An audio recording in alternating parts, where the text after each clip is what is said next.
xibaar yu wér te wóor ca tàng-tàng ba abonnez-vous pour ngeen di mën di jot suñuy vidéo. dal leen ak jàmm seen chaîne bi di Buzz 221 HD. kii di Maître Sidiki Kaba di ak personnalité politique bu kenn dootu présenté ci réew mi di Sénégal di ancien ministre de la justice ak ancien premier ministre ci réew mi di Sénégal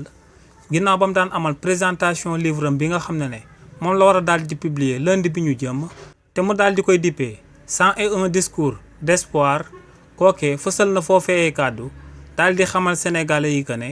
lu sabab son excellence président Bassirou Diomaye Diakhar Faye ak premier ministre am bii di Ousmane Sonko ginnaaw bañ nekkee woon ci opposition bi ñu bàyyi leen ñu génn ci kaso bi moom mooy que ne président Macky Sall dafa signé woon akub décret présidentiel bu secret si li ni mel buñ sukkandikoo ci kii di Maître Sidiki Kaba ne ci régime bu mu bokkoon te muy régime président Macky Sall jëloon nañ ndogal le 31 juillet 2023 ci décret présidentiel 2023/1407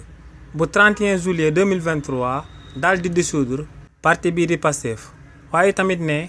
le 15 février 2024 si le président de la république bii di président Macky Sall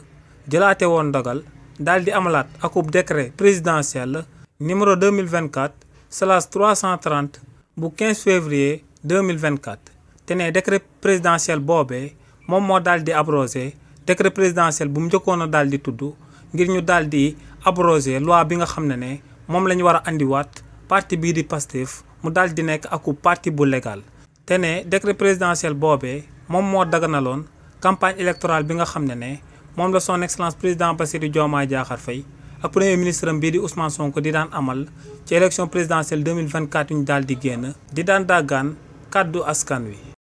xibaar yu wér te wóor ca tàng-tàng ba abonnez-vous pour ngeen di mën di jot suñuy vidéo.